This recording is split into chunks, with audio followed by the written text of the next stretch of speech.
আপনার মোবাইল ফোনে একই অ্যাপস দুইটি একসাথে ব্যবহার করতে পারবেন কোনো সফটওয়্যার ব্যবহার না করে। এখানে দেখতে পাচ্ছেন দুইটি মেসেঞ্জার, দুইটি দারাজ এবং দুইটি ওয়াইটি স্টুডিও কিন্তু এখানে শো করছে। কিভাবে আপনার ফোনে এভাবে একই অ্যাপস দুইটি ব্যবহার করবেন আজকের ভিডিওতে সেটি দেখানো হয়েছে। চলুন শুরু করা যাক আজকের ভিডিওটি।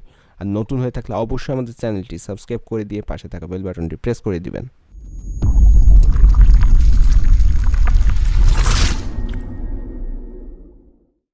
কোনো সফটওয়্যার ছাড়াই আপনার ফোনে একই অ্যাপস দুইটি ব্যবহার করতে পারবেন এবং সেটাতে আলাদা আলাদা দুইটি অ্যাকাউন্টও আপনি লগ ইন করে ইউজ করতে পারবেন। এখানে দেখতে পাচ্ছেন আমাদের ফোনে কিন্তু দুইটি দারাজ, দুইটি মেসেঞ্জার এবং দুইটি ওয়াইটি স্টুডিও এখানে শো করছে। তা আপনার ফোনেও আপনি কিভাবে এই একই অ্যাপস দুইটি করে ব্যবহার করবেন সেটি আজকের ভিডিওতে দেখানো হয়েছে। তো চলুন শুরু করা যাক কীভাবে এটি করবেন। তো সর্বপ্রথম আপনি যেটা করবেন এই কাজটি করার জন্য আপনার ফোনের সেটিং অপশনটি ওপেন করবেন। তো সেটিং অপশন ওপেন করার পর উপরে যে সার্চ অপশন থাকে সার্চ অপশনে ডুয়েল অ্যাপ লিখে সার্চ করবেন। তো আপনার সেটিংয়ে যাওয়ার পর সার্চ অপশনে ডুয়েল অ্যাপস লিখে সার্চ করার সাথে সাথে উপরে একটা অপশন দেখতে পাবেন ডুয়েল অ্যাপস, এবং সেটার উপর ক্লিক করে দিবেন।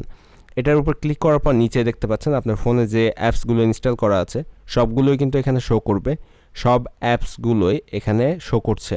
তো এখান থেকে আপনি যে অ্যাপসটি ডুয়েল হিসাবে ব্যবহার করতে চান, অর্থাৎ দুইটি অ্যাকাউন্ট লগ ইন করতে চান অথবা দুইটি অ্যাপস একসাথে আপনার ফোনে ইউজ করতে চান, সেই অ্যাপসটি এখান থেকে খুঁজে বের করবেন। আমরা মেসেঞ্জারটি করতে চাই, তো মেসেঞ্জার খুঁজে বের করে মেসেঞ্জারের উপর টাচ করে টার্ন অন অপশনের উপর ক্লিক করে দিব, এবং এটি দেওয়ার সাথে সাথে দেখতে পাবেন মেসেঞ্জারটা কিন্তু একেবারে উপরে চলে গেছে, আমাদের এখান থেকে একেবারে উপরে চলে গেছে। এবং ডান দিকে দেখতে পাচ্ছেন যে এখানে কিন্তু ব্লু আইকন শো করছে, অর্থাৎ এটা ডুয়েল অ্যাপস কমপ্লিট হয়ে গেছে। এখন আমরা আমাদের মোবাইল ফোনের যে ডেস্কটপ অপশন, অর্থাৎ একেবারে ফার্স্ট মেনু যেটা হোম মেনুতে যাওয়ার পরে সেখানে আমাদের যে অ্যাপসগুলো থাকে সেখানে কিন্তু এই মেসেঞ্জারটি দুইটি দেখতে পাবো।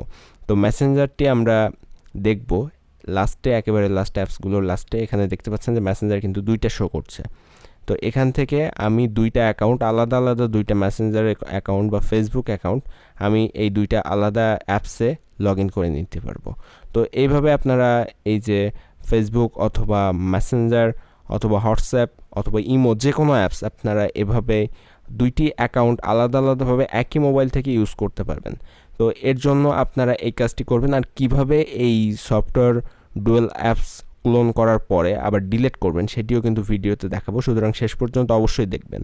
তো এখান থেকে আমরা যখন এটা দেখতে পাচ্ছেন যে এখানে কিন্তু দুইটা মেসেঞ্জার পাশাপাশি শো করছে এবং আপনি আলাদা আলাদা দুইটা অ্যাকাউন্ট এখান থেকে লগ ইন করতেও পারবেন।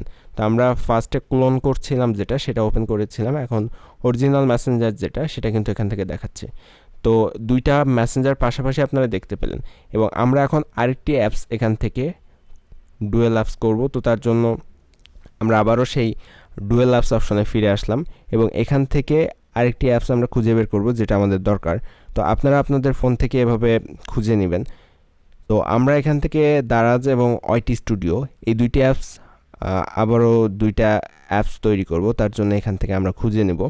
তো এখান থেকে যদি খুঁজে না পান উপরে সার্চ অপশন আসে, সার্চ অপশনের উপর ওয়াইটি স্টুডিও লিখে সার্চ করছি এবং দেখতে পাচ্ছেন চলে এসছে, এবং সেটার উপর ক্লিক করে দেওয়ার সাথে সাথে কিন্তু এটা আমাদের ডেস্কটপে অ্যাড হয়ে গেছে। তো দেখতে পাচ্ছেন উপরে চলে এসছে, এবং আমরা এখন দারাজ যে অ্যাপসটা সেটাও আমরা এখান থেকে সার্চ করে নিব। সার্চ করে নেওয়ার পর সেম ওয়েতে আমরা সেটাকেও ডুয়েল অ্যাপস করে নেব। তো দেখতে পাচ্ছেন দারাজ চলে আসছে এবং এখান থেকে ডান দিকে যে অপশনটা সেটা ক্লিক করে দিলাম। এভাবে আপনাদের ফোনে যে কোনো অ্যাপস কিন্তু আপনারা দুইটা ইউজ করতে পারেন একই সাথে, এবং দুইটা আলাদা আলাদা অ্যাকাউন্ট লগ ইন করতে পারবেন। এবং এখান থেকে এই অ্যাপসের উপর আবার ক্লিক করে দিলে কিন্তু এটা আনইনস্টল হয়ে যাবে, অর্থাৎ দ্বিতীয় যে অপশনটা হয়েছে, দ্বিতীয় যে অ্যাপসটা অ্যাড হয়েছে সেটা আবার আনইনস্টল হয়ে যাবে ওখান থেকে। তো এখানে দেখতে পাচ্ছেন আমাদের কিন্তু দুইটা মেসেঞ্জার, দুইটা দারাজ অ্যাপস এবং দুইটা ওয়াইটি স্টুডিও।